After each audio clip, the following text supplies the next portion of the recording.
오늘 박근혜 대통령님 생신을 축하하는 메시지를 우리 변희재 대표님께서 해주시겠습니다. 여러분 박수 부탁드리겠습니다.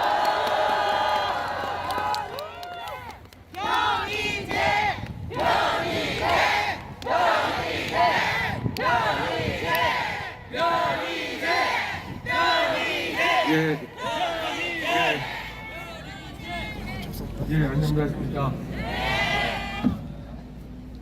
지금 이게 박 대통령에게 드리는 선물이라는데, 제가 이 기획을 하면서 오늘 현장에 나오니까 지금 이 옆에서 보수 기독교단체 전체 연석회의가 열리는 거 아시죠?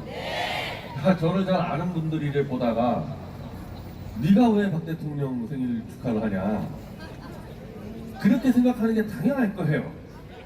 왜냐면 제가 박 대통령하고 같이 일을 했던 것도 아니고 그렇다고 박사모 활동했던 것도 아닌데 왜 네가 광화문에서 여기서 대통령 생일 잔치를 하냐. 저도 그냥 모르게 이렇게 기획이 된 겁니다. 왜냐하면은 저는 이 언론 투쟁을 하는 조직이고, 원래 우리가 손석희 저주 광고 가지고 서울시 대구시하고 싸우다가 문재인이 생일 광고가 개조되니까, 그러면 미디어적 관점에서 박 대통령 생일 광고는 왜 안 돼가지고 집어넣는데 안 걸어주잖아요. 서울시는 그렇다 치고 대구시도 안 걸어주잖아요. 그러면은 다 막혀버리니까 생일 축하 잔치라도 해야 되겠다. 지하철 광고 하나 지금 못하는 상황인데 광장에서 잔치해야 되겠다. 이렇게 흐름이 진행된 거지 않습니까? 그러니까 이제 그걸 좀 생각해 보니까 저도 그냥 제가 막 기획해서 온 게 아니라 그냥 하다 보니까 이렇게 광화문에서 우리가 박사모도 아닌데 생일 잔치를 하게 되고, 이 박 대통령도 보면요, 본인이 이렇게 내가 이걸 꼭 해야지 해서 여기까지 오신 게 아니라 이 국가의 운영을 막 따라가다가 여기까지 오신 측면이 있어요. 첫째로 퍼스트레이디 생활을 25살 때 시작을 했는데 그거 그냥 본인이 원해서 한 게 아니잖아요. 위경수 여사 돌아가시니까 프랑스에서 전자공학 유학하다가 그냥 끌려 들어온 거 아닙니까? 맞아! 25살 때 그대로 어떻게 보면은 국가 경영에 참여해가지고 본인의 개인적인 삶이 완전히 없어져 버렸던 거죠. 그래서 박정희 대통령이 그거 돌아가실 때까지도 그것 때문에 죄책감에 잠을 못 이루고 그랬습니다. 내 딸 박근혜 이거 이래가지고 어떻게 정상적으로 살겠냐. 그리고 그 우려 그대로 그 뒤로도 박 대통령은 이제 박정희 대통령이 서거하신 다음에는 거의 한 15년 이상 거의 고립이 돼 있었습니다. 여러 가지 정치적인 이유로. 그러다가 정계로 나오게 된 거는 박정희 대통령을 너무 짓밟으니까, 이 민주정권이라는 데에서 워낙에 이 역사를 왜곡하고 짓밟으니까 이거 안 되겠다 해가지고 또 나오신 거야. 그런 식으로 자기의 이 개인적 삶이 본인의 의사와 관계없이 희생되면서 저기까지 온 거고, 그러면서 박근혜 대통령은 박정희 대통령이 만들어 놓은 산업화 역사를 상징하는 아이콘이 돼버린 거고, 지금 본인은 본인의 역시 또 의사와 관계없이 옥중에서 대한민국 진실투쟁을 위한 아이콘이 돼 있는 상태입니다. 박 대통령이 대통령 되면서 이런 상황이 올 거라고 상상이나 해봤겠습니까? 그리고 박 대통령에게 표를 준 우리가 이런 일이 있으라고 상상을 해봤겠어요? 그래서 이거를 아주 막 비관적으로 보면은 막 우라통 터지는 일인데, 오히려 좀 더 긍정적으로 보면요, 박 대통령이 갖고 있는 산업화 역사의 상징성, 그건 박정희 대통령이 거의 다 이룬 거고, 본인 박근혜 대통령은 대한민국의 진실투쟁의 상징이자 아이콘이라는 또 엄청난 자산을 얻게 된 겁니다.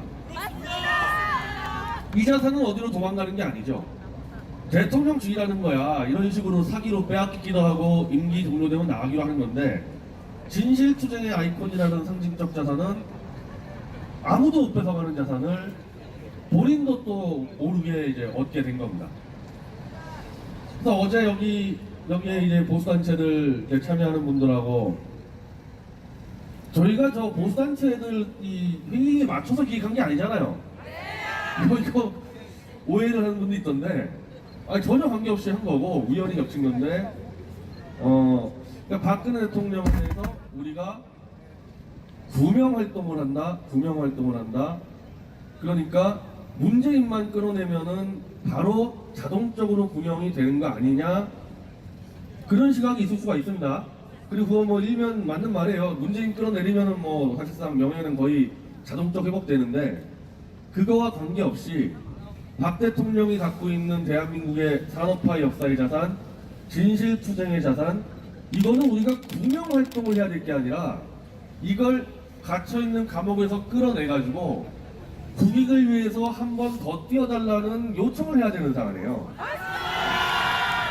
우리가 박 대통령을 도와드리겠다고 하는 게 아니고 박 대통령이 대한민국을 한 번 더 구해야 되는 상황이 온 겁니다. 그래서 저는 그게 좀 시각차이가 있는 것 같아요, 다른 보수단체하고. 그래서 문재인을 뭐 끌어내는데 박 대통령을 일단은 뒤로 가자, 저는 그렇게 해서 이 동의를 하는 게 아닙니다. 지금 67번째 생일, 제 한국 나이로 그런데, 저는 뭐 제가 미디어 지킴에서도 많이 언급을 했듯이 올해 안에 문재인은 끌려 내려오고, 이거 우리가 끌어내리는 게 아니라 그 이명박 쪽에서 끌어내릴 겁니다. 우리는 이거 신경 쓰지 않아도 끌려 내려옵니다, 문재인은. 근데 이제 박 대통령도 그러면은 자연스럽게 나오시게 돼서 68번째 생일 때는 우리뿐 아니라 그때쯤은 김정은도 뭐 목 날아가지 않겠어요? 그때쯤에는. 그러면은 대한민국의 진실을 다시 찾고 남북 통일의 물꼬를 트는 그런 또 다른 자산을 갖고 이 자리에 서서 8천만 한민족 전체의 축하를 받는 그런 생일 잔치가 될 수 있을 거라는 확신을 갖고 있습니다. 그리고 저는 이 박 대통령이 나왔을 때 김정은이 무너지고 문재인이 무너진다고 대한민국도 다 해결되는 거 아닙니다. 어마어마한 또 복잡한 문제들이 막 나올 텐데, 또 국제관계, 특히 국제관계 굉장히 복잡해질 겁니다. 그럴 때 박 대통령이 자유통일 정권에 사실상 영원한 대통령 혹은 직책으로는 외교 특사로서 전 세계를 또 다니면서 대한민국의 자유통일의 당위성을 전 세계에다가 다 설득을 해야 됩니다. 그런 걸 할 수 있는 지금 대한민국에서는 박 대통령 한 분밖에 없는 거예요. 그걸 얘기할 수 있는 분은. 그래서 68번째 생일 이후에는 원래 본인이 주어진 인생처럼 뭐 어쩔 수 없는 거 아닙니까? 이제 국가하고 결혼하신 분인데 마지막 여생까지 대한민국 자유통일 강대국 코리아 그 건설을 위해서 또 뛰어주기를 요청하는 메시지가 제 생일 축하의 메시지인 것 같고, 저는 박 대통령 나오면요, 제가 한번 좀 모셔보고 싶은 생각이 좀 들어요. 저도 바깥에서 언론하고 좀 시민 영역이 있을 거고, 박 대통령 그보다 훨씬 더 큰 영역, 지금 정치판 들어가서 뭐 하겠습니까? 이 애들 그 쓰레기를 내리고 할 때, 아니 내가 모시면 훨씬 더 잘할 것 같은데, 그 구태 친박 막 이런 지금도 막 다 배신자들 있지 않습니까? 이 대통령 주변에. 저랑 같이 좀 한번 전 세계를 다녀가 봤었으면은, 네, 그래서 그런 말씀을 좀 드리고 싶습니다, 대통령. 이 생일 잔치하는 거에 대해서 저는 사실은 뭐 제 생일도 안 챙기는 사람이어서 남의 생일 챙겨본 적 있겠어요? 제 생일도 안 챙기는데. 그래서 생일 축하 메시지도 저는 자꾸 이제 업무 일하는 것만 자꾸 들어가게 되는데 박 대통령도 마찬가지일 겁니다. 네, 저도 마찬가지고 한번 우리 같이 박 대통령 다시 모시고 같이 지금보다 훨씬 더 강대한 대한민국 만드는데 같이 힘을 모아주기를 부탁드립니다. 감사합니다. 네, 감사합니다. 우리 변희재 대표님께 다시 한번 화이팅의 박수 부탁드리겠습니다.